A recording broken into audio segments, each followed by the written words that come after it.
চট্টগ্রামের সড়কে ঘুরে ঘুরে বেলুন বিক্রি করেন এক মহিয়াসী নারী। নিজেই বেলুন বিক্রি করলেও মেয়েকে বানাতে চান ৩০ পারা কোরআনে হাফেজ। আমার মেয়েকে একটা ভালো কোরআনে হাফেজ বানানোর ইচ্ছা ছিল, কিন্তু পারতাছি না। টাকা পয়সার কারণে আর্থিক অবস্থা ভালো না, আর আমি অসুস্থ।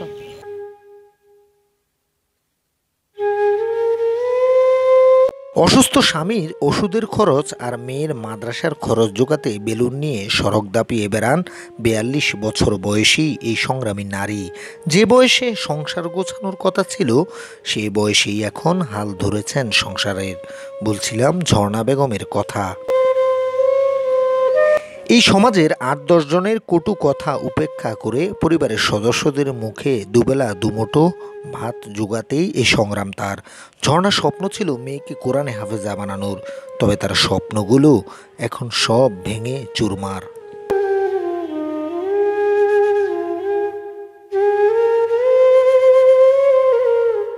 ঝর্ণা বেগম উনি এখানে বেলুন বিক্রি করতেছে প্রায় অনেকদিন যাবত ধরে।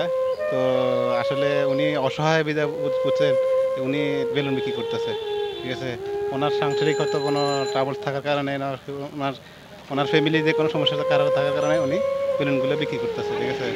হয়তো ওনার এই বেলুন বিক্রির কারণে ওনার সংসারটা চলতে আছে, এবং কি তার পরিবারে মনে হয় তার শিক্ষা ব্যবস্থা আছে, কারণ ওর ছেলে আছে, এখনো ছোটো একটা বাচ্চা আছে, ওকে শিক্ষার আলোকিত করার জন্য, ঠিক আছে। তারপরে উনি চাচ্ছে যে ওনার সংসারটা আরও উন্নত করার জন্য। আসলে এটা তো ঠিক না।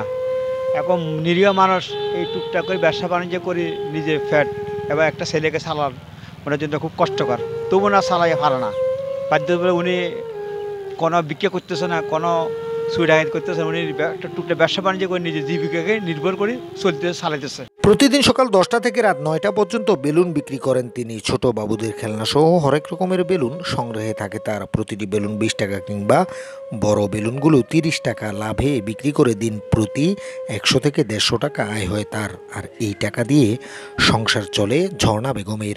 চট্টগ্রামের আগ্রাবাদ, ছোটপোল, বড়পোল এলাকাতেই বেশি দেখা যায় তাকে। এদিকে ঝর্ণার মতো অসহায় নারীদের সহযোগিতায় সকলকে এগিয়ে আসার অনুরোধ তার ক্রেতা সহ স্থানীয় এলাকাবাসীদের।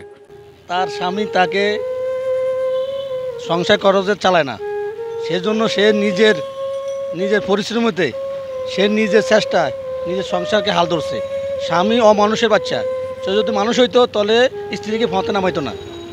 সে যদি ভালো হইতো, ভালো মুসলমান ছেলে হইতো, অথবা ভালো স্বামী হইতো, তাহলে সে তার স্ত্রীকে ফতে নামাইতো না, বাচ্চাকে রাখি অথবা প্রেম করতো না, অথবা সে মানুষ নামে কলঙ্ক।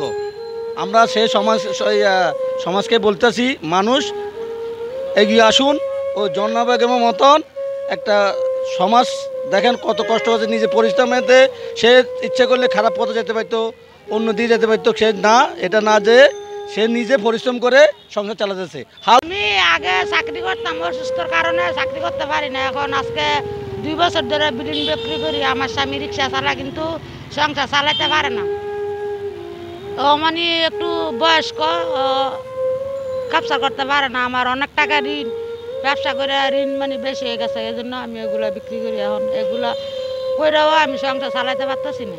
মেয়ের পড়ালেখা বন্ধ করে দিছি,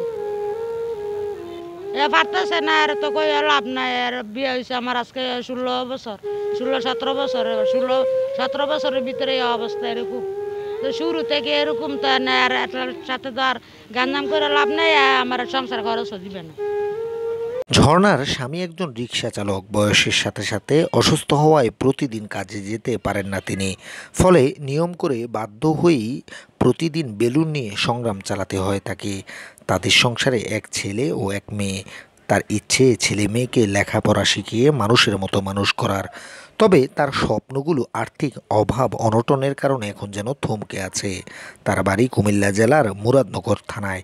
পরিবারের সদস্যদের নিয়ে ভাড়া করা বাসায় থাকেন চট্টগ্রাম নগরীর মোগলটুলি এলাকায়।